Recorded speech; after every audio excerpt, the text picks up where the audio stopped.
Kamera pertama, ya. Kamera 3, kamera 2, kayak musik. Kamera, siap.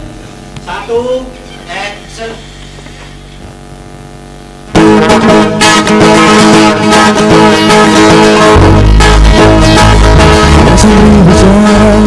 Masih bicara bersama bersama masih bicara bersama bersama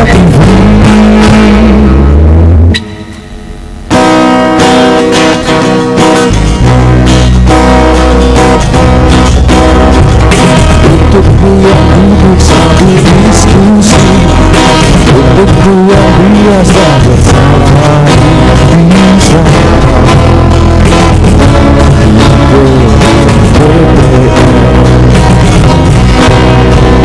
wakil rakyat kumpulan orang bebas, bukan kumpulan teman tentang bukan apa lagi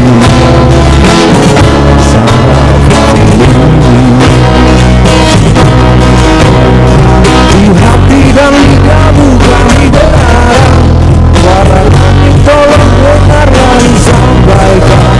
Jangan ragu, jangan takut, jangan berladang.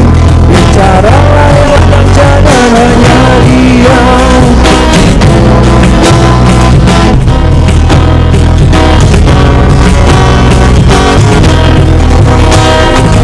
Pemisah baru kami titipkan, masa depan tidak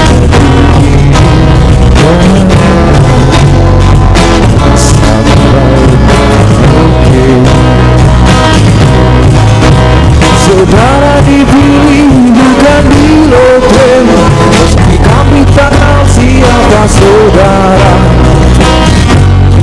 Pilih para juara, juara dia berebut juara mahal.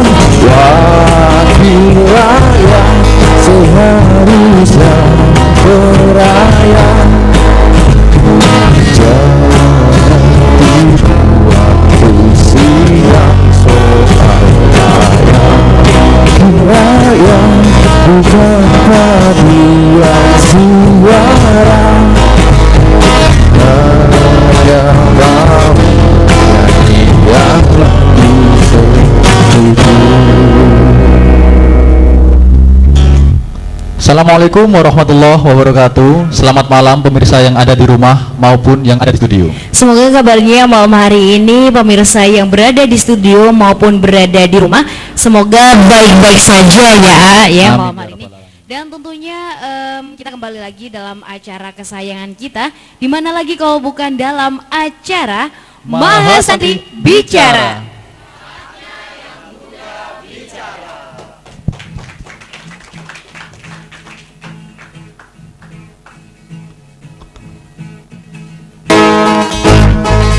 Mahasantri bicara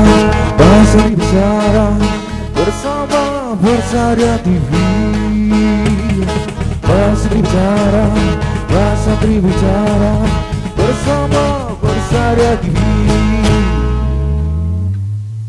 Seperti biasa, malam hari ini saya ditemani oleh rekan host saya, Neng Zuka, dan juga partner saya yang selalu menemani saya dalam acara ini, yakni AA Oji. nah serasi sekali Neng sama AA gitu. Sangat ya. serasi, Neng. Sampai akhir acara tentunya ya. Pastinya. Dan gini AA, malam hari ini kita bersama dengan Prodi HTN. Yap. Ngerti gak HTN itu apa? HTN kepanjangan dari Hukum Tata Negara. Nah malam hari ini Hukum Tata Negara membawakan satu tema yang tentunya Yap. sangat menarik sekali untuk Pastinya. dibahas. Yap. Dan AA tahu nggak temanya apa malam hari ini? Tema malam hari ini adalah urgensi kesalahpahaman RUU KUHP berpotensi memecah belah NKRI. Betul sekali, kita beri tepuk tangan yang meriah dulu untuk Prodi HTN untuk malam hari ini.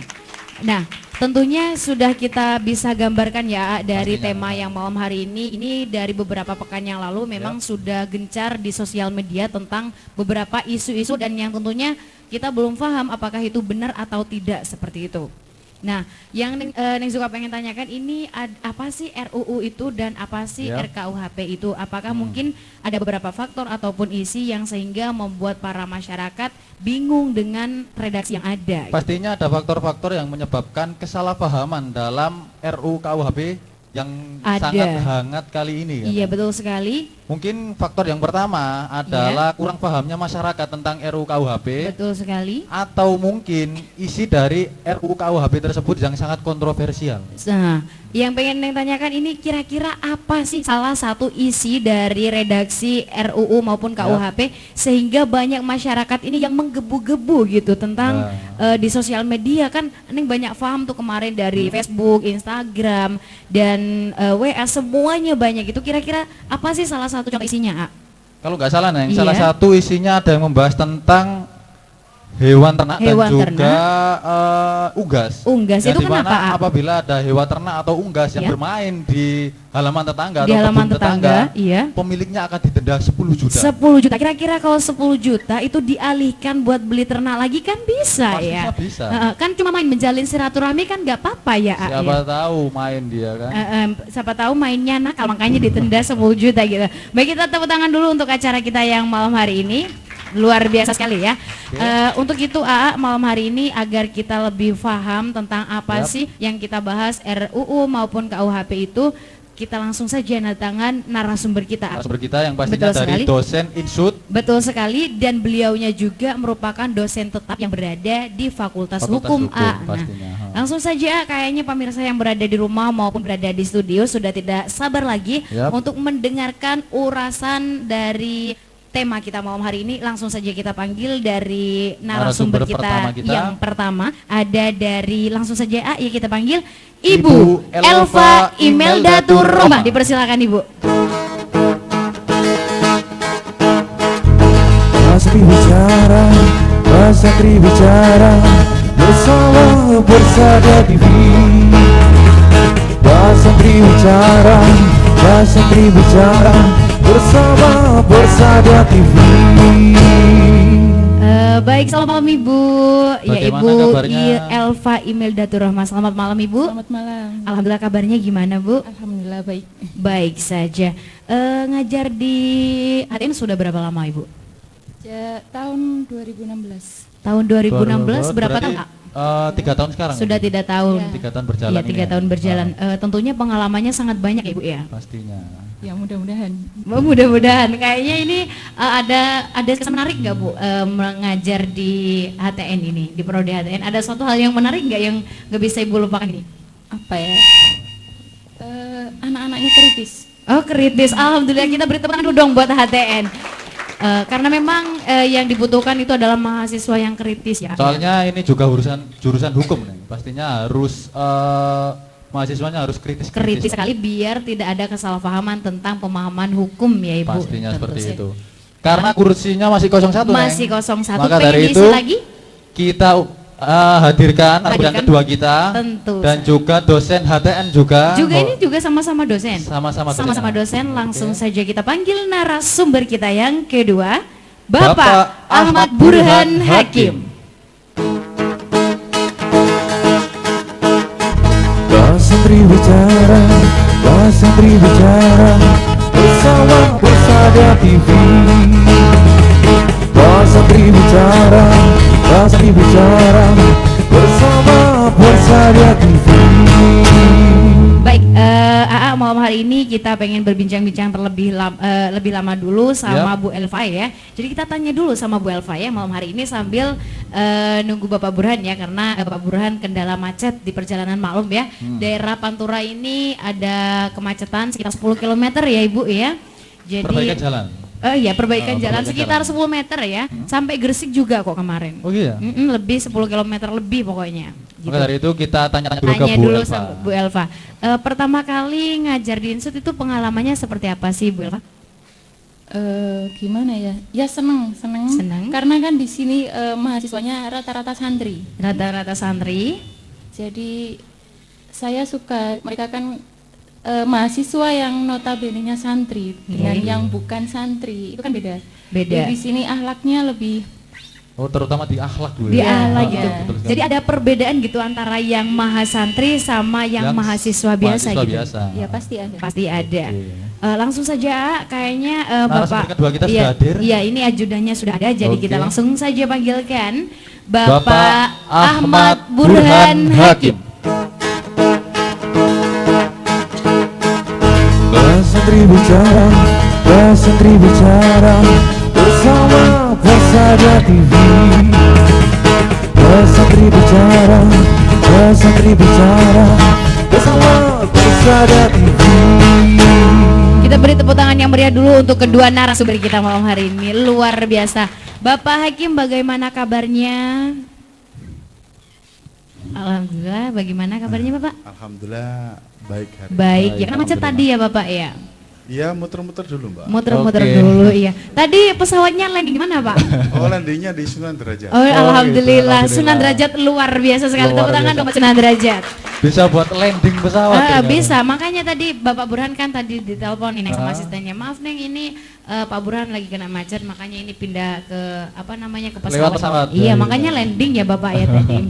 Oke, Langsung saja. langsung saja kita ke open statement Opening dari statement. narasumber pertama kita, Baik. yakni Bu Elva. Bu Elva tentang seputar tema kita malam Tema ini, malam yakni ini, urgensi Kesalahpahaman Iya. RUU KUHP berpotensi memecah belah NKRI. Baik Ibu, silakan disampaikan sedikit tentang saja, Bu, tentang open tema. statement. Oke, singkat aja ya ini Iya.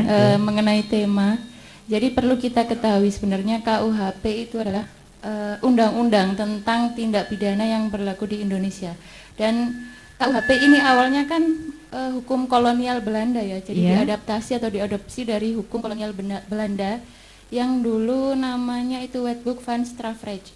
Dan ini berlaku sejak diterapkan di Indonesia itu sejak tahun 1918. Sudah sangat lama sekali ya. Sudah Ya, lama. kemudian tahun 1946 itu Wetboek van Strafrecht ini dirubah menjadi KUHP dan hanya berlaku untuk Jawa dan Madura awalnya. Awalnya. Kemudian tahun 1958 baru ini KUHP berlaku untuk seluruh Indonesia Seluruh sampai Indonesia. sekarang. Sampai dengan sekarang. Dan kemarin ada rame tentang RUU KUHP. Ini ada beberapa pasal yang mungkin menimbulkan banyak kontroversi di tengah-tengah Betul masyarakat. sekali, Ya. ya. Seperti ada pasal tentang kemarin ada pasal tentang gelandangan. Kemudian Iya. wanita yang ketika tengah malam, bukan malam ya, malam-malam pulang Iya, kerja, pulang kerja. katanya bisa kena pasal. Kena ini. pasal. Padahal kan sebenarnya enggak, sebenarnya enggak Pasal seperti gelandangan. Pasal Bu. gelandangan. Iya. Jadi nanti Katanya kan, Bu Elva sama Neng Zuka nanti kena pasal ya. Habis acara ini kena pasal. Kalau langsung. jalan, Kalau ya jalan kan? gitu. Tapi sebenarnya enggak, pasal Iya. itu tidak bisa ditafsiri seperti itu, bukan. Jadi pasal gelandangan itu untuk orang yang terlunta-lunta di jalan Oh, dan Iya. mengganggu ketertiban umum. Misalkan kita pulang dari sini, Iya. apakah kita mengganggu ketertiban umum? Kan tidak, kita punya tujuan, kan Betul punya tujuan sekali. rumah. Jadi ada delik material yang jadi pelaku itu mengganggu ketertiban umum. Kalau tidak ya tidak. Jadi wanita yang pulang kerja Betul. malam-malam itu tidak bisa Iya. dikenai pasal gelandangan. Gelandangan. Gelandangan. Jadi kan kalau ada penjelasan seperti ini kita bisa lebih paham, paham. ya dari ahlinya. daripada kita lihat di Instagram, Iya, itu di kan- WhatsApp juga. Ya, itu banyak berita bohong yang tersebar kemarin Iya. yang ada katanya wanita pulang tengah malam Yap. kena denda 1 Kena juta. denda biasanya kan langsung Pembukaan ditafsirkan dengan denda. sendiri tanpa mengkaji ataupun mentelaah terlebih dahulu. Maka dari itu malam hari ini kita akan lebih mengkaji tentang RUU KUHP ini. Iya. Untuk selanjutnya kita dengarkan open statement langsung dari Bapak Hakim, Hakim. tentang tema malam hari ini. Dipersilakan Bapak untuk menyampaikan open statement. Iya, assalamualaikum warahmatullahi wabarakatuh. Waalaikumsalam warahmatullahi Selamat wabarakatuh. malam buat pemirsa semua. Jadi begini, ketika kemudian kita melihat RUU KUHP sebagai suatu hal yang negatif, yang kemudian berimbas pada sistem demokrasi kita, tentunya kita harus open minded di sini. Tidak kemudian terbawa arus oleh media bahwasanya pasal kontroversial A, pasal kontroversi B. Coba kita menjadi di tengah, karena kita itu insan akademis ya, bukan kemudian insan yang agar cuman like, jempol dan Iya. sebagainya. Melihat dari sudut pandang lain. Iya, Iya, jadi harus jadi banyak misalnya baca gini, gitu ya Pak ya. Misalkan ada pasal terkait aborsi ya, Ya. Iya. itu kan kalau dalam bahasa HAM itu kan kemudian yang paling dasar adalah melindungi nyawa. Ya, wah. Sedangkan janin itu kan kemudian sudah bernyawa. Betul. Kalau dulu zaman jahiliyah itu lahir baru dibunuh, Ya. Ya. kan begitu toh? Iya, betul sekali, Pelajaran Bapak. SKI kan dulu kan begitu. Iya. Yang ini belum lahir sudah Bunuh. Dibunuh. Tapi sudah bernyawa. Gitu. Sudah Kan bernyawa. setelah 40 hari 40 itu kan hari, kemudian ya. nyawa itu sudah masuk ke janin. Betul sekali, Nah, itu yang Bapak. kemudian diusahakan oleh pemerintah. Sedangkan demo yang dilakukan mahasiswa itu hampir secara keseluruhan itu membahas masalah HAM sebenarnya. Gitu, Atau Pak. masalah koruptor. Korupsi. Nah, kalau kita melihat pada masalah HAM, tentunya ada namanya demokratisasi. Demokrasi tanpa kebebasan pers, tanpa HAM itu mustahil. Iya, betul. Atau kebebasan pers tanpa HAM, kemudian itu tanpa demokrasi. Sedangkan agenda reformasi yakni adalah liberalisasi masalah HAM dan kemudian adanya kebebasan pers. Pilar-pilar demokrasi jelas, ada partai politik, ada kemudian pers, ada masyarakat sivil, ada rule of the law atau equality before the law. Yang itu sama-sama harus saling melengkapi. Sedangkan hari ini apa? Kita seperti bahasanya digembala oleh beberapa orang sebenarnya. Betul. Untuk masuk pada isu-isu tertentu. Oh ya, sekarang waktunya demo mahasiswa, hashtagnya rame. Rame, ya Mahasiswa biasa digiring gitu hashtag. Padahal yang kemudian hashtag itu juga belum tentu demo. Belum tentu demo, kan biar ikut-ikutan viral gitu aja ya Pak. Ada yang Update adanya gitu. ikut-ikutan. Iya. Nah, itu yang kemudian menjadi permasalahan di RUU KUHP ini. Apakah kemudian benar kemudian ada pelemahan KPK misalkan, Ya. ataukah mencederai hak asasi manusia yang sebenarnya secara fitrah sudah hak asasi. Kemudian banyak melakukan yang namanya kewajiban hak asasi manusia. Kewajiban asasi manusia, bukan kewajiban asasi, maaf. Ya. Mungkin itu yang bisa saya sampaikan dulu. Iya, sebagai baik, luar Luar biasa biasa sekali, sekali open dari statement. kedua narasumber ini memberikan opening statement. Kita beri tepuk tangan yang meriah dulu untuk kedua narasumber kita. Untuk selanjutnya kita akan masuk ke sesi di mana nanti ini dari teman-teman Himaprodhi yang hadir Menyampaikan ini argumennya. betul sekali akan menyampaikan beberapa argumen tentang tema yang dibawakan untuk malam hari ini. Baik, yang pertama kita akan dari bermulai ya dari Sebelah kiri kita ada dari Prodi Komunikasi Penyiaran Penyiaran Islam Islam. untuk menyampaikan argumen. Dipersilahkan untuk KPI untuk menyampaikan argumennya.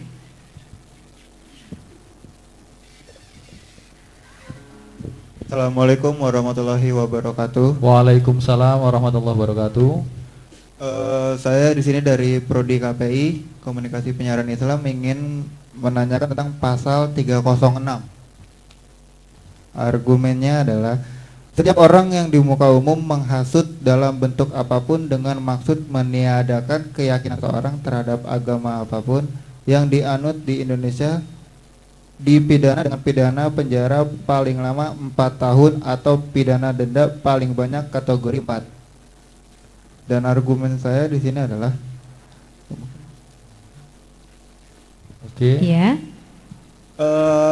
apakah kita sebagai warga negara Indonesia itu tidak intoleran gitu terhadap agama yang lain gitu, seperti yang terjadi di Jakarta. Betul sekali.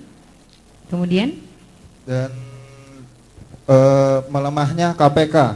lemahnya KPK. Iya, itu melemahnya KPK itu seperti seakan-akan apa ya, tidak dianggap sangat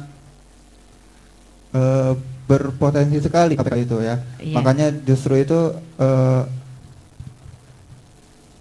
KPK harus dikeraskan lagi, jangan dilemahkan. Betul sekali. Terima kasih. Terima kasih. Untuk selanjutnya Itu tadi argumen dari KPI. Kita beri tepuk tangan dulu untuk Prodi KPI. Oke. Untuk selanjutnya kita akan mendengarkan argumen dari Himaprodhi yang tentunya berkaitan dengan tema malam hari ini. Ya. Selanjutnya ada dari Prodi apa, A? Ahwalus Sasya. Awalus Sasya, dipersilakan. Silahkan. Di sini saya Alivia Dewi Intan Fitriani dari Prodi Ahmalus Sasiyah akan menyampaikan argumen saya tentang pasal RUU KUHP. Ya. Di sini saya langsung saja. Di sini memang saya sudah setuju, saya pribadi memang sudah setuju tentang RUU KUHP. Karena di sini tuh memang banyak yang sisi positifnya. Kita ambil saja dari salah satu pasal, yaitu tentang pasal RUU KUHP tentang zina dan kohabitasi. Pasal 417 dan 419 mengatur pidana perzinaan dan kohabitasi atau hidup bersama sebagai suami istri Ya. di luar ikatan perkawinan. Pasal 417 mengatur hukuman bagi mereka yang berzina maksimal buih 1 tahun atau denda 10 juta. Pidana ini diatur sebagai delik aduan dari suami istri, orang tua, dan anak. Sementara pasal 418 mengancam pelaku kohabitasi dengan penjara 6 bulan dan denda 10 juta. Dan di sini argumen saya, memang ini sudah benar karena apa? Kriminalisasi perzinaan dan kohabitasi yang dilakukan orang dewasa secara konsensual dan tanpa paksaan dinilai memang sangat mengancam privasi warga negara Indonesia. Terima kasih, sangat luar biasa Sangat sesuai sekali. dengan jurusannya. Kita beri tepuk Awalus tangan Asia. dulu yang meriah untuk Awalus Asia. Untuk selanjutnya Selanjutnya dari Hukum Tata Negara. Hukum Tata Negara juga akan menyampaikan tentang argumen Argumennya. dari tema malam hari ini. Silakan. Oke. Assalamualaikum warahmatullahi wabarakatuh. Waalaikumsalam warahmatullahi wabarakatuh. Saya Gangga Listiawan dari Prodi Hukum Tata Negara ingin menyampaikan tentang RUHP itu bagaimana dan siapa aja di baliknya. Kan kita kan sebagai mahasiswa kita harus tahu substansi dan esensi dari RUKUHP tersebut. Dan kemarin banyak rekan-rekan saya, banyak teman-teman saya tanya yang ikut demo kemarin, "Duh, kamu tahu nggak substansinya seperti apa, esensinya seperti apa, pasalnya kayak gimana dan rinciannya gimana?" Dia bilang nggak tahu loh. Ini gimana sih nggak tahu? Alangkah baiknya jika mahasiswa tahu substansi dan esensi tapi ikut mengkritisi, tapi daripada mereka paham tapi diam aja gitu. Menurut saya ada pasal-pasal yang sangat menguntungkan bagi masyarakat dan dijamin hukumnya. Dan menurut aku sangat mengapresiasi bahwasanya DPR bisa membuat undang-undang sendiri. Dan saya sangat membuka dan sangat saya apresiasi aja. Toh kita ada kemajuan hukum dan hukum tersebut mengatur masyarakat yang lebih madani. Gitu aja. Terima kasih. Luar biasa sekali. Kita beri tepuk tangan dulu untuk HTN.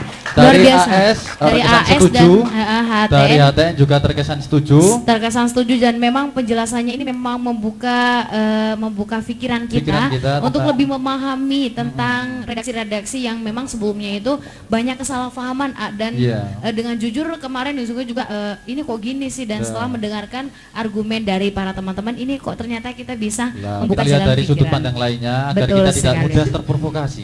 Iya, betul sekali. Untuk selanjutnya kita terakhir ya dari Hima Prodi Ekonomi Syariah untuk menyampaikan argumen tentang tema hari ini. Dipersilakan. Terima kasih. Assalamualaikum warahmatullahi wabarakatuh. Waalaikumsalam warahmatullahi wabarakatuh. Ini dengan saya Ahmad Khatib dari Ekonomi Syariah.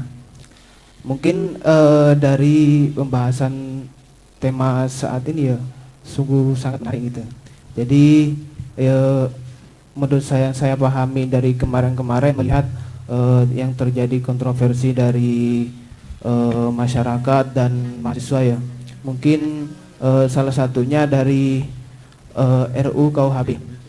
Saya sangat menyetujui dengan itu, tapi ada beberapa yang saya tidak setujui. Kenapa?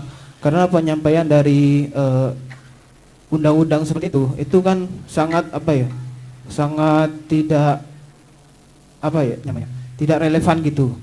Jadi terlalu tergesa-gesa. Intinya kalau saya pahami itu pemerintah terlalu gesa-gesa menyampaikan undang-undang seperti itu. Jadi pandangan dari masyarakat itu sangat tidak sempit gitu. Sangat sempit banget. Iya. Jadi mungkin kalau bisa memang seperti itu tuh harus ditegaskan sih. Tapi cara penyampaiannya itu ke masyarakat biar masyarakat itu tidak terjadi kesalahpahaman dan kontroversial. Mungkin seperti itu dari saya. Assalamualaikum warahmatullahi wabarakatuh. Waalaikumsalam warahmatullahi wabarakatuh. Kita beri tepuk tangan yang meriah dulu untuk semua teman-teman kita. Berarti terkesan diberi penjelasan lebih diberi dahulu. penjelasan. Baik, setelah kita mendengarkan beberapa dari argumen teman-teman Hima Prodi kita yang hadir malam hari ini, saatnya kita langsung mendengar tanggapan dari kedua narasumber kita. Tapi sebelum itu, kita jeda sebentar, mari kita dengarkan musik yang akan disuguhkan oleh UKM Simponi Nada, di mana UKM Simponi Nada ini merupakan salah satu UKM yang ada di Institut Pesantren Sunan Derajat. Betul sekali. Langsung saja kita dengarkan dari Simponi Nada dan beri tepuk tangan yang meriah dulu.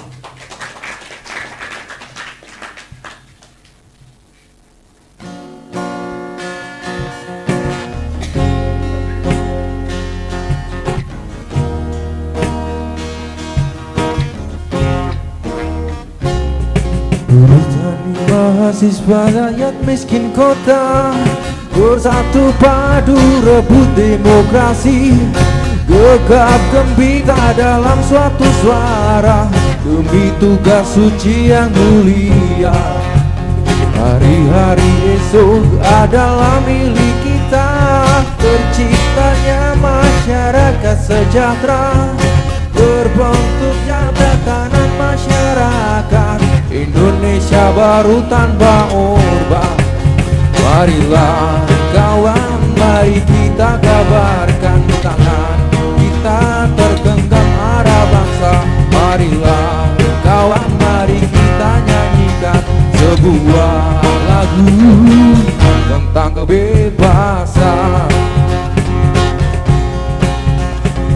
Bawa kuasa tirani, ku susuri garis jalan ini, berjuta kali turun aksi, bagiku satu langkah pasti. Berjuta kali turun aksi, bagiku suatu langkah pasti.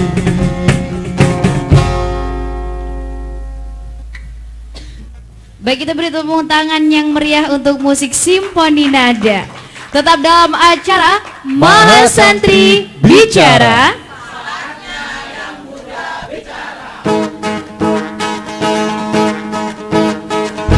Mahasantri bicara, Mahasantri bicara, bersama bersada TV. Mahasantri bicara, Mahasantri bicara, bersama bersada TV. Syahdu sekali, A. Sangat syahdu. Setelah kita mendengar argumen dari mahasiswa, Betul. mari kita mendengar tanggapan dari narasumber Tanggapan kita. langsung. Yang pertama akan disampaikan langsung dari Ibu Elva Imildatur Rahma. Dipersilakan Ibu ya. Silakan menanggapi Ibu. Iya. Oke, saya akan menanggapi beberapa argumen dari teman-teman mahasiswa tadi. Jadi begini, RUU KUHP ini sebenarnya ada beberapa pasal yang memang seharusnya dikaji lagi sama DPR. Ya. Kemudian ada beberapa pasal yang memang sudah tidak perlu lagi diperdebatkan. Misalnya tadi yang dipaparkan sama Mbak Alivia tadi ya dari AS, itu kan salah satu contohnya pasal tentang perzina dan kohabitasi. Itu merupakan delik aduan. Jadi apabila ada seseorang yang melanggar pasal ini, apabila tidak diadukan oleh suami, istri, anak atau orang tuanya, maka tidak ada tidak ada tindakan dari polisi. Betul. Lah kemudian kalau ada misalkan kohabitasi atau kumpul kebo ya istilah lainnya, ini bisa dilaporkan atau diadukan sama suami, istri, anak atau orang tua atau kepala desa, yang mana mereka sangat dirugikan dengan tindakan ini. Dan ini pun tuntutan mereka bisa dicabut. Jadi ada beberapa pasal yang memang tidak perlu diperdebatkan lagi. Kemudian ada beberapa pasal yang memang harus dikaji ulang seperti contohnya tentang korupsi. Nah, kalau RUU KUHP yang sekarang yang baru viral kemarin itu, yang ramai kemarin itu kan pidana penjara minimal untuk koruptor itu semakin sedikit. 2 tahun ya. Iya. Ini beda dengan Undang-Undang Tipikor yang menerapkan pidana penjara minimal itu 4 tahun untuk para koruptor. Nah, ini akan membingungkan bagi para penegak hukum ketika mengatasi masalah korupsi. Ini nanti ada 2 undang-undang yang berbeda. Nah, ini harus dikaji lagi oleh DPR. Kemudian ada pasal tentang santet. Nah, kemarin kan ramai juga pasal Lucu tentang sekali santet. Ya, ternyata orang santet juga kena pasal ya. Iya. Ini Gimana juga harus caranya? dikaji. Ini kan perbuatan yang susah dibuktikan. Iya, betul. Kalau sekali. membunuh, mencuri itu kan ada Sudah bukti, nyata gitu ya, Bu, bisa ya. dibuktikan. Berarti ada dengan polisi konkret. goib mungkin ya. Mungkin iya ada polisi goib. Kalau santet itu kan susah pembuktiannya. Nanti ini bisa menimbulkan banyak fitnah di tengah-tengah masyarakat. Betul sekali. Siapa korban, siapa pelaku. Bisa Gitu. juga nanti Mahaba ini dapat pasal juga. Iya, itu kan pasal santet. Saya sepelet ya. Kita beri tepuk tangan dulu dong buat episode malam hari ini. Kemudian Ibu, kemudian apalagi yang kemarin rame? Ini Unggas. pasal Unggas. ya. AOJ ini unggas terus deh. Jadi apabila ada hewan ternak yang melewati kebun yang sudah ditanam itu kan Betul. kena pasal ya, Kena pasal. 10 jadi juta. iya didenda maksimal 10 juta. Ini sebenarnya bukan undang-undang atau aturan baru, ini sudah ada, tapi dulu itu dendanya maksimal 225.000. Kalau Iya. sekarang naik jadi 10 juta. 10 juta. Ini juga harus dikaji lagi sama DPR. Kenapa kok sampai 10 juta gitu ya? Iya, ini kan kasihan gitu. Kasihan. Ini ceritanya kalau ini memang harus dijadikan aturan, ini mungkin bisa jadi pelanggaran administratif yang diatur sama Perda. Jadi bukan KUHP yang mengatur ini. Perda. Jadi peraturan daerah. Terus tentang penghinaan terhadap presiden. Nah, itu sekarang merupakan delik aduan. Jadi tidak bisa ditindak jika presiden tidak melaporkan. Betul Kalau sekali. dulu ketika ada yang menghina presiden langsung polisi bertindak, mengusut ya, langsung dijadikan dianggap sebagai tindak pidana. Kalau sekarang ketika presiden atau wakil presiden itu tidak melaporkan, tidak mengadukan, ini tidak bisa ditindak gitu. Jadi memang ada beberapa pasal yang memang harus dikaji ulang sama DPR. Ada beberapa pasal yang kemarin viral di Sosmed, medsos. ya. Itu memang ada beberapa pasal yang sudah tidak perlu diperdebatkan lagi. gitu. Cuman biasanya warganet itu kan namanya juga netizen ngompor-ngomporin biar Pasti tambah Iya. rame. Karena kita ini kadang latah ya, kita ikut-ikutan tanpa tahu, tanpa ya. tahu. Kemarin juga ada maksudnya, ya. kalau yang maksudnya anak cewek jalan malam-malam dapat denda 1 juta, itu ada yang Itu bidan. berarti dikategorikan sebagai gelandangan. Iya, dikategorikan segelandangan. Terus ada juga buat bidan tidak usah jaga malam dan lain sebagainya. Memenya seperti itu namanya Muncul juga. meme-meme seperti itu. Iya, pengennya memang bercanda gitu, tapi kan bercandanya itu bisa menyinggung beberapa pihak ya Bu Dan ya. memprovokasi masyarakat. Betul Itu sekali. argumen yang salah sebenarnya. Iya. Kemudian langsung saja kita Ke narasumber kedua kita. ke narasumber kedua kita untuk menanggapi dari beberapa argumen teman-teman kita yang sudah dipaparkan malam ini. Silakan. Dipersilakan untuk Bapak Hakim. Ya, jadi masukan-masukan dari mahasiswa tadi cukup bagus ya. Jadi mencoba untuk menjadi suatu hal yang berbeda. Iya. Karena mahasiswa ini kan agen of change, bahasanya itu agen-agen perubahan. Betul. Kalau kemudian tidak dimulai dari mahasiswa, siapa lagi yang memulainya kan gitu. Betul sekali. Gak mungkin angkatan di atas kita atau senior kita yang kemudian turun ke jalan. Maksud saya senior itu apa? Bapak atau kakak, paman dan sebagainya, mereka nggak ada waktu di situ. Sedangkan kita punya waktu yang longgar dan kesempatan yang ada, mari kita gunakan untuk itu.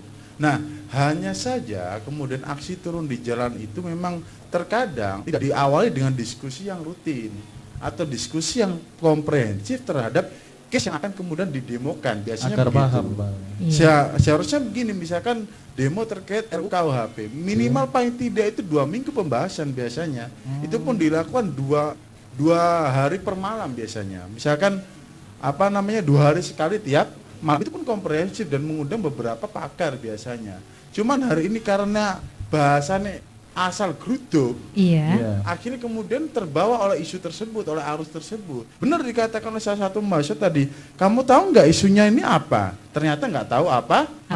Aku cuma dikongkon melu tok loh kan. Banyak Cuma seperti itu. ikut-ikutan lata Betul. seperti Ibu Elva tadi Itu yang telah kemudian dijelaskan. dikatakan tidak cerdas untuk menanggapi hal seperti itu sebenarnya. Bahasanya ada demokrasi tanpa kaum demokrat. Artinya begitu. Sehingga apa? Terjadilah isu-isu simpang siur yang kemudian melanda netizen misalkan. Netizen itu kan hakim yang paling populer sebenarnya. Sangat populer. Bahasa baru ya, netizen adalah hakim yang terpopuler. Maha Hakim yang benar. paling populer. Tidak Iya. ada maha benar. Oh, tapi maha benar ada netizen. Netizen ya, maha benar netizen atas segala komentarnya gitu. Bermodal kuota data saja. Ya, Kata bukan- wifi. Iya, bisa numpang di warung kopi. Cuman klik itu aja sudah berpengaruh. Hanya saja media sosial itu dalam praktik demokrasi itu kan menjadi salah satu pilar yang kemudian bisa menjadi oposisi pemerintah. Hanya saja tanggapannya hanya selesai di media sosial, tidak kemudian di ranah publik itu menjadi suatu hal yang harus diusahakan. Itu sayangnya di situ. Bahasa following itu kan kemudian hal yang kemudian mengikuti atau diikuti. Sedangkan publik ataupun kemudian pejabat elit publik tidak bisa memanfaatkan itu sebagai suatu lahan yang kemudian bisa menjadikan kritik atas Pemerintah. Misalkan pasal terkait penghinaan presiden, seperti disampaikan Belva tadi, harusnya kan kemudian itu bisa dihindari karena ada kebebasan pers di situ. Walaupun saya secara pribadi tidak sepakat dengan demokrasi secara autentik, dalam beberapa pasalnya pun saya sepakat, misalkan adanya kebebasan pers misalkan, walaupun dengan aturan-aturan yang berlaku di antaranya itu. Kemudian apa?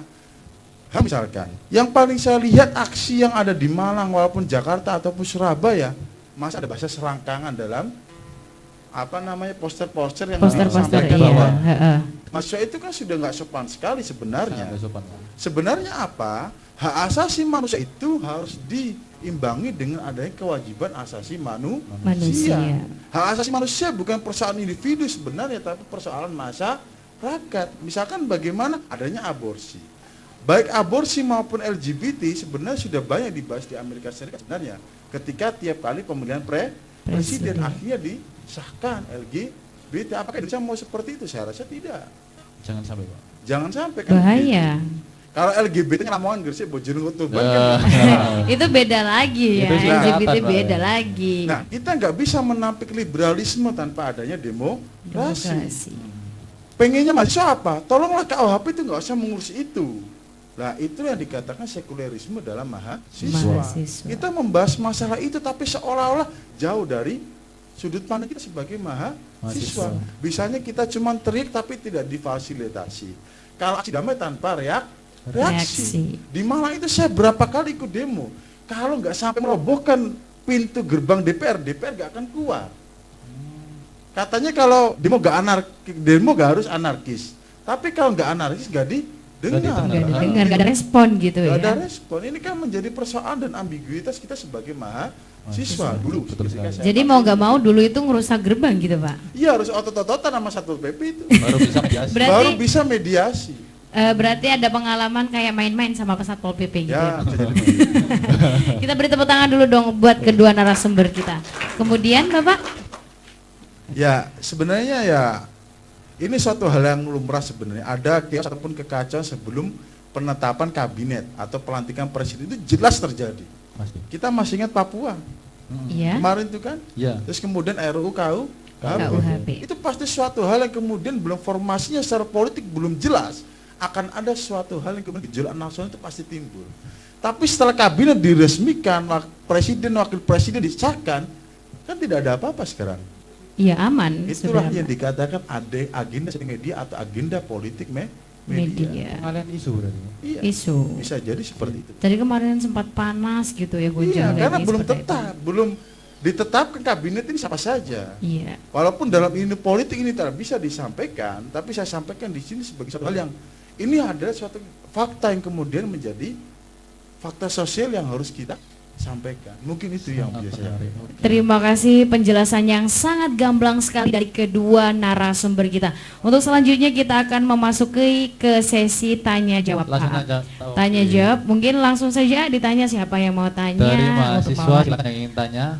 Baik, dari prodi ini dulu HTN ya. Dipersilakan Mas dari HTN. Perkenalkan nama, dari Hima apa, oke. Iya. Assalamualaikum warahmatullahi wabarakatuh. Waalaikumsalam warahmatullahi wabarakatuh. Perkenalkan, nama saya Muhammad Rinaldi dari Hukum Tata Negara. Ini ada sebuah pertanyaan untuk pemateri, yaitu apa tujuan politik? Ini untuk pemateri 1, 2 atau kedua-duanya? Ya, mungkin bisa ke Pak Hakim. Ke Pak Hakim. Ya. Apa tujuan politik dalam pembuatan pasal yang masih multi tafsir yang kemarin? Dan pertanyaan yang kedua, apakah ada pihak ketiga yang ikut campur dalam perumusan RUU kemarin? Ya, itu pertanyaan yang kami sampaikan. Terima kasih atas waktunya. Wassalamualaikum warahmatullahi wabarakatuh. Waalaikumsalam warahmatullahi wabarakatuh. Ini langsung lanjut ke pertanyaan selanjutnya atau dijawab terlebih dahulu, Pak? Selanjutnya pertanyaan kedua dari ekonomi atau ini dulu? Ekonomi aja. Ekonomi dulu, ya silakan. Oke, assalamualaikum warahmatullahi wabarakatuh. Waalaikumsalam warahmatullahi wabarakatuh. Perkenalkan, nama saya Ayu Rizky Cahyani dari Prodi Ekonomi Syariah. Pertanyaan saya, sebelum pertanyaan Pak, saya Bu juga, ketika pemerintah dan DPR adalah dianggap sebagai orang-orang besar yang menjadi sorotan, bahkan mungkin panutan kita ya kan. Mengapa dalam memutuskan aturan masih banyak pasal yang dianggap kurang mengkaji ulang dan bahkan peraturan perdas akan diambil alih oleh KUHP. Dan sebenarnya apa alasan orang-orang besar tersebut tergesa-gesa dalam memutuskan KUHP bahkan tertutup tanpa adanya legitimasi dan transparansi yang kuat? Baik, ini pertanyaan diajukan untuk kedua narasumber. Iya, mungkin keduanya nanti ada perbedaan pendapat juga. Iya. Baik, terima kasih. Ini masih buka pertanyaan lagi atau dijawab dulu, A? Oh, dijawab dulu aja. Untuk pertanyaan pertama yang dari hadiah, silakan Bapak Hakim untuk menjawab pertanyaannya. Apa ada tujuan politik? Sebenarnya politik itu kan suatu hal yang sifatnya mufakat sebenarnya. Atau dalam hal yang lain adalah kebaikan bersama yang ditujukan untuk kesejahteraan. Betul. Nah, kalau kemudian pertanyaan ada nggak tujuan politiknya? Jelas ada. Cuman yang saya nggak paham itu kepentingannya sebenarnya. Iya. Kalau tujuan politiknya jelas membentuk undang berupa RUU KUHP. Yang kemudian menjadi suatu permasalahan adalah kepentingan dari elit terkait RUU KUHP itu yang belum jelas menurut saya. Maksudnya begini, ada beberapa isu terkait pelemahan koruptor dalam KPK yang ada di RUU KUHP itu dengan bahasa yang cukup spontan dikatakan untuk memuluskan investasi. Padahal secara konseptual ekonomi politik itu negara yang kemudian punya good and clean governance itu akan lebih banyak dimasuki oleh investor daripada yang peringkatnya tingkat korupsinya paling tinggi. Nah, itu yang menjadi suatu hal yang kemudian itu masih polemik bagi saya. Terus kemudian bagaimana, ada nggak pihak ketiga? Pihak ketiga. Saya belum bisa menyatakan ada atau tidaknya, tapi pasti ada. Cuman kemudian membaca kepentingannya itu yang sulit sebenarnya, karena penuh dengan dinamika. Misalkan begini, ada nggak orang itu yang menyusupkan materi undang-undang terkait ternak? Kira-kira siapa singkatnya? Yang pesen undang-undang. Yang merancang siapa? Oke, orang ketiga. Mungkin kalau kemudian yang kohabitasi, perzinahan, aborsi dan sebagainya, jelas itu ada yang nitip di situ. Pastinya. Saya tidak menyatakan suatu hal atau sebenarnya tidak boleh menyatakan si A si B-nya. Cuman karena apa? Pasca reformasi itu kan dentuman demokrasi, dentuman demokratisasi yang kemudian secara internasional maupun seluruh dunia itu berimbas pada Indonesia. Mau nggak mau apa? Sifat demokrasi bebas. Bebas dari apa dan bebas untuk apa? Kata Isaiah Beren begitu. Kemudian kita berkata, ketika 32 tahun kita di pemerintahan otoriter, ya sudah kita 98 bebas. Akhirnya kita ketawa, terbahak-bahak, tereuforia, akhirnya kita lupa bahwasanya agenda reformasi atau demokratisasi itu adalah untuk welfare state atau negara kesejahteraan. Atau dalam pasal 5 Pancasila yakni adanya keadilan sosial bagi seluruh rakyat Indonesia. Sedangkan itu kita lupa di situ. Nah, kembali lagi ke RUU KUHP. Yang saya lucu itu kemudian hal-hal yang privat kemudian diangkat oleh mahasiswa yang sebenarnya itu melindungi warga untuk kemudian tidak bisa melakukan hal-hal yang sifatnya tidak etis. Misalkan dalam tanda kutip adanya kumpul kebo. Kalau kita biarkan dan kita tidak undangkan itu, kemudian akan berefek pada apa? Kebebasan individu yang tidak terkontrol oleh negara. Terlalu bebas akhirnya. Terlalu bebas tentunya. Akhirnya apa? Ketika kemudian itu tidak disahkan, memang benar. Ada yang kemudian yang harus dikaji ulang dan ada yang kemudian tidak harus dikaji ulang. Itu benar karena ada pemilahan. Sedangkan apa? Segmentasi misalkan. Apakah kemudian warga Jakarta itu masih ternak ayam? Yang kemudian nanti main-main ke rumah tetangga. Di Lamongan Kota aja mungkin hanya daerah saya saja yang kemudian masih memelihara ayam. Kan begitu. Nah, disitulah kemudian apa? Ada segmentasi hukum yang dibaca oleh DPR hari ini. Memang tidak mudah, tapi proses legislasi pun harus berjalan. Misalkan bagaimana adanya penelitian sebelum adanya undang-undang. Bahasanya ada naskah akademik. Itu bisa nggak dijadikan sebagai rujukan yuridis, sosiologis, dan historis sebelum adanya undang-undang. Kemudian apa? Kita melihatnya, ya saya termasuk orang yang kemudian tidak terlalu tergopoh-gopoh dan berpendapat ya. Karena saya melihat arusnya dulu. Ini terjadi sebelum apa dulu? Sebelum kabinet apa sesudah kabinet. Jadi lihat sebab musababnya dulu ya. Iya. Sedangkan apa? Ketika kita menaruh harapan besar pada media, kita tahu media mainstream itu banyak pemiliknya kan kita tahu siapa saja. Oke. Nah, itulah kemudian mereduksi kita sebagai orang yang kemudian bebas berpendapat. Mungkin Padahal itu kita digiring gitu Pak. Iya. Digiring Oke, sebenarnya. berarti tentang orang ketiga mungkin itu jawabannya. Itu Iya, saya jawabannya. mengatakan begitu. Jadi orang ketiga ini memang berpotensi sangat berbahaya ya. Jadi kita host berdua jangan sampai ada orang ketiga. Jangan sampai ada. Betul sekali. Memecah gitu. belah akhirnya. Memecah belah ya. Jadi cukup berdua saja. Kita beri tepuk tangan dulu dong untuk pertanyaan kita yang pertama. Untuk selanjutnya pertanyaan yang kedua kita serahkan ke Bu di mana? Oh, soalnya bisa diulangi lagi dari ekonomi ya tadi. Bisa diulangi lagi pertanyaannya, nanti ditanggapi dari Ibu Elva terlebih dahulu, kemudian dilanjut dengan Bapak Hakim ya. Tadi kan Ibu menjelaskan bahwa ada beberapa undang-undang atau peraturan yang harus dikaji ulang sebenarnya oleh pemerintah. Nah, sebenarnya kenapa kok sampai seperti itu gitu loh, bukan? Memang ini tuh ada aliansi yang menyatakan bahwa ini tuh peraturan yang udah dari dulu dan belum diperbarui ulang. Nah, kenapa kalau seperti itu sudah tahu belum perlu perbaikan ulang, kenapa tidak ada rapat secara lebih terbuka atau bahkan lebih lama lagi untuk melakukan yang katanya Bapak Hakim tadi, ulang-ulang yang terjadi, rapat yang terjadi secara berulang-ulang seperti itu. Nah, apa alasannya gitu loh Bu, orang-orang besar tersebut melaksanakan pembuatan peraturan ini secara tergesa-gesa dan tertutup gitu. Alasannya apa gitu? Terima kasih. Oke, terima kasih Mbak. Jadi gini, sebenarnya ini bukan tergesa-gesa kalau menurut saya ya. Kalau sampean lihat RUU KUHP itu dari dulu, tadi kan sudah saya jelaskan. Ya. KUHP ini awalnya kan hukum kolonial Belanda yang kemudian kita terapkan ya di sini. Lah itu memang pada saat tahun 1946 itu ada beberapa penyesuaian. Jadi pasal-pasal yang tidak sesuai dengan kita, negara kita itu dibuang. Kemudian tahun 1958 itu KUHP ini resmi berlaku untuk seluruh Indonesia, jika pada tahun 1946 itu hanya berlaku untuk Jawa dan Madura tadi. Nah, ini sebenarnya dari dulu sampai sekarang ini baru baru kali ini ada RUU KUHP ya. Dan kemudian langsung rame kan. Ramenya memang mungkin gimana ya?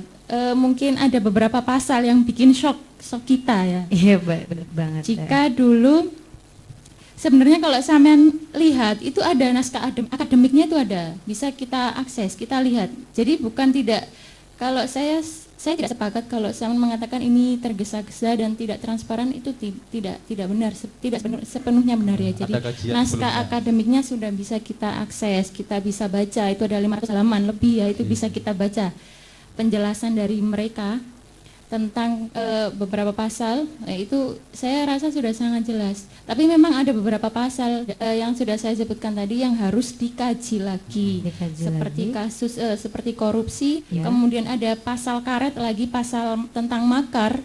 Jadi makar itu kan awalnya itu, kalau kita kembalikan ke istilah awalnya kan anslak ya, anslak itu penyerangan. Nah, kalau makar ini kalau makar ini didefinisikan atau ditafsirkan oleh beberapa orang pasti berbeda-beda.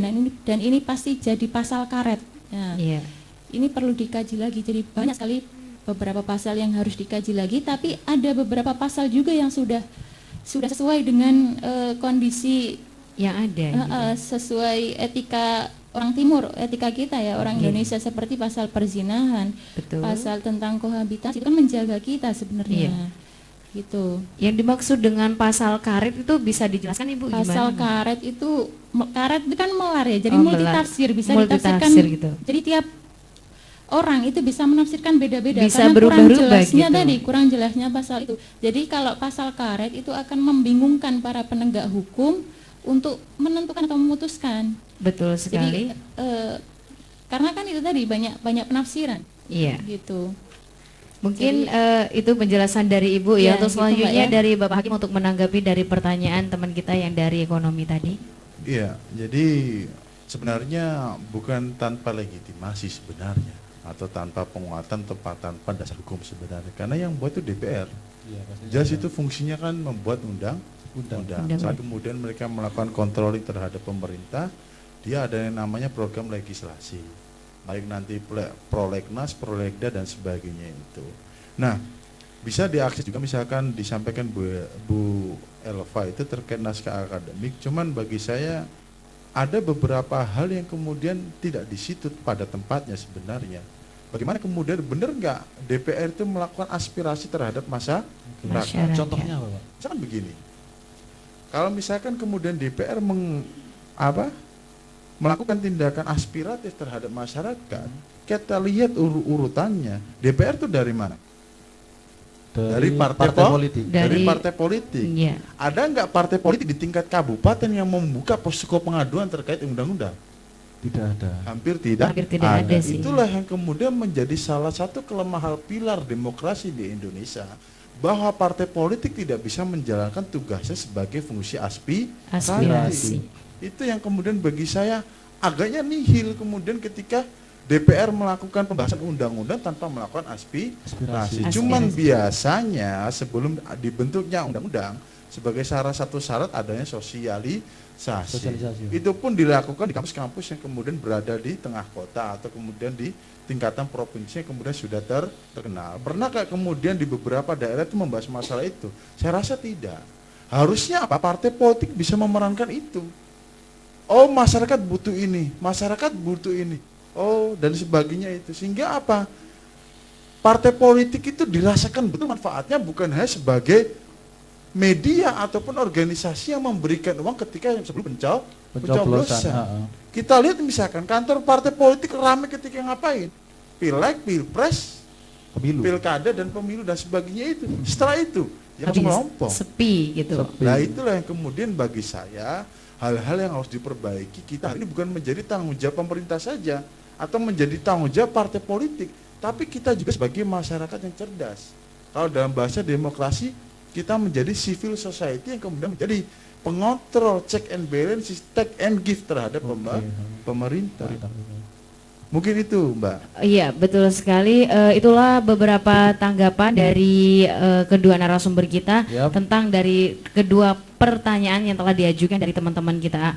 Namun sebelum itu, sebelum kita melanjut ke acara yang terakhir, yakni closing statement, kita akan mendengarkan satu persembahan musik lagi dari UKM Simponi Nada. Jangan kemana-mana, tetap dalam acara Mahasantri Bicara.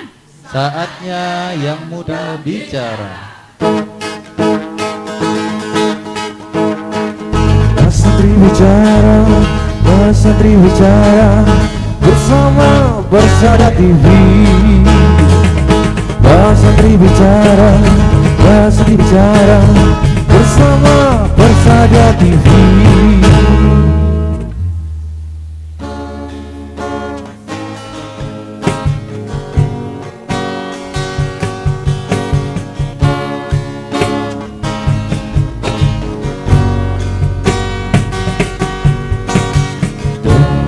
Piano kala jomari menari, nada merambat pelan di kesunyian malam sang.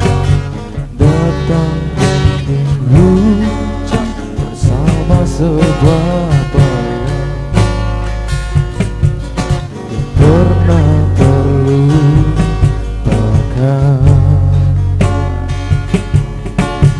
Hati kecil berbisik untuk kembali padanya. 1000 kata menggoda, 1000 sesal di depan mata, seperti menjelang waktu aku tertawa. Kalau memberimu kisah,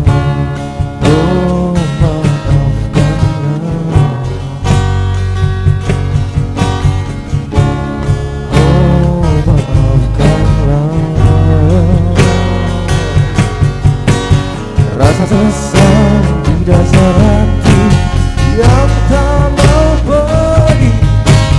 Haruskah aku lari dari kenyataan ini? Pernah ku mencoba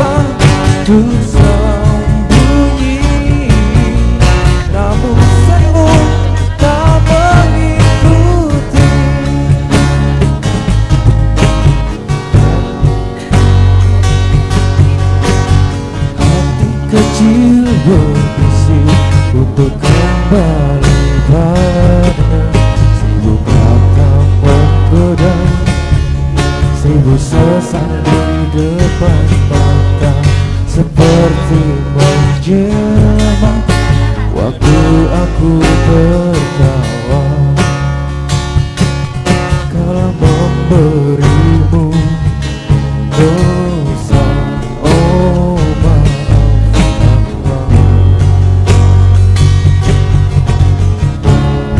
oh maafkanlah. Rasa sesal di dasar hati yang tak mau pergi. Haruskah aku lari dari kenyataan ini? Pernah ku mencoba untuk sembunyi, namun senyummu tetap mengikuti. Namun senyummu tetap mengikuti.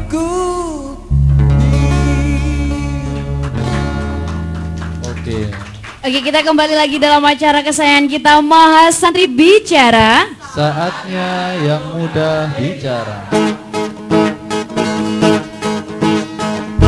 Mahasantri bicara, Mahasantri bicara bersama Persada TV.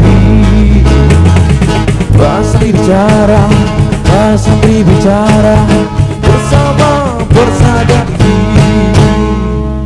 Baik, kita memasuki ke acara yang terakhir ya, yakni closing statement. Kita mulai dari Ibu Elva terlebih dahulu, kemudian nanti dari Bapak Hakim. Silakan Ibu. Oke, baik, terima kasih. Jadi ini statement yang bisa saya simpulkan ya dari diskusi kita sekarang ini. Iya. Intinya kalau saya boleh berpesan untuk para mahasiswa, kritis boleh, tapi pahami konteksnya ya. Saya yakin jika kita semua itu memahami apa yang akan kita kritisi, itu nggak akan melewati batas kayak betul. Kayak kemarin ada sampai rame-rame. Jadi silakan kalian kritis, tapi kritis dengan ada argumennya yang kuat gitu. Kemudian tentang RUU KUHP kemarin, jangan terlalu gampang ikut arus ya. Ya misalkan, ya itu tadi kalau kalian paham dengan benar apa yang kalian tadi misalkan RUU KUHP, misalkan kalian benar-benar paham, nah pasti kalian akan kritis pada tempatnya. Betul, itu bagus sekali.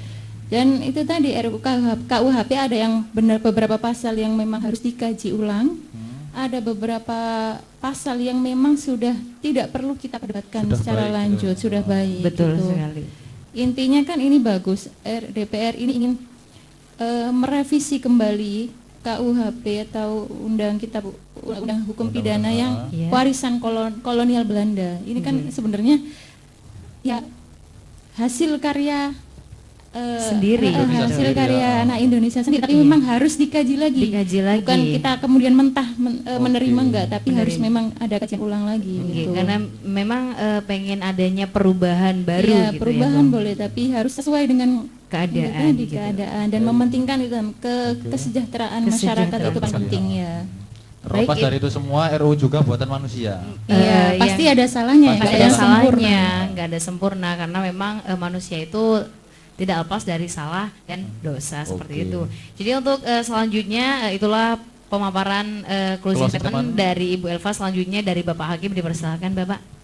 Ya, kepada yang maha benar netizen sebenarnya. Maha benar netizen lagi ya. Ini yang kemudian harus kalian awas sebagai mahasiswa sebenarnya. Jadi tingkat kritikal kalian itu coba dipertajam dengan pengetahuan, dengan ilmu yang kemudian membedakan kalian dengan pendapat-pendapat non mahasiswa. Betul. Karena gerakan mahasiswa itu kan kemudian menimbulkan banyak perubahan sebenarnya. Baik mulai tahun 65, 98 dan sebagainya, itu yang berujung pada reformasi hari ini.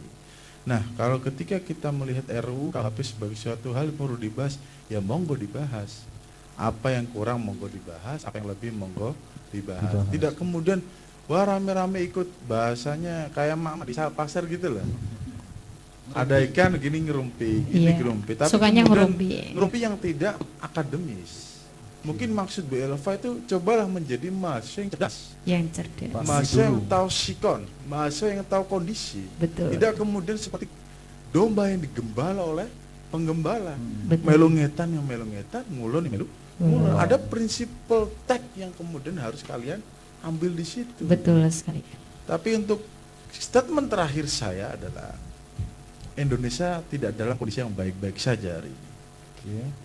Cukup itu. Cukup itu. Bagaimana caranya nanti kita membaik-baik sajakan Indonesia gitu. Tepuk tangan dulu dong buat kedua narasumber kita. Baik pemirsa yang berada di rumah maupun yang berada di studio, tidak terasa sudah 1 jam lamanya kita bersama dengan para pemirsa yang sangat mencintai acara kita ya. Dan untuk itu bersama saya Neng Zuka dan juga rekan saya Oji pengen mengucapkan mohon maaf sebesar-besarnya apabila dari awal agenda ini sampai dengan akhir ada perkataan yang kurang berkenan mungkin dan juga ada beberapa perilaku yang mungkin kurang berkenan di hati para pemirsa yang berada di studio dan di rumah. Sekali lagi Neng Zuka ucapkan mohon maaf dan wassalamualaikum warahmatullahi wabarakatuh. Sampai jumpa di episode selanjutnya.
Kemesraan ini jalan cepat berakhir.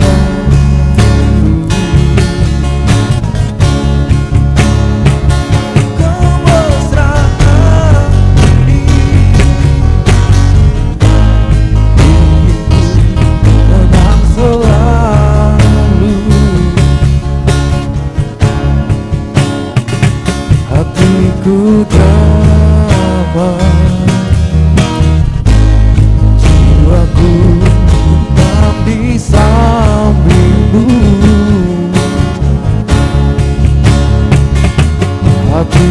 damai, jiwaku tentram bersamamu. Hatiku damai, jiwaku tentram bersamamu.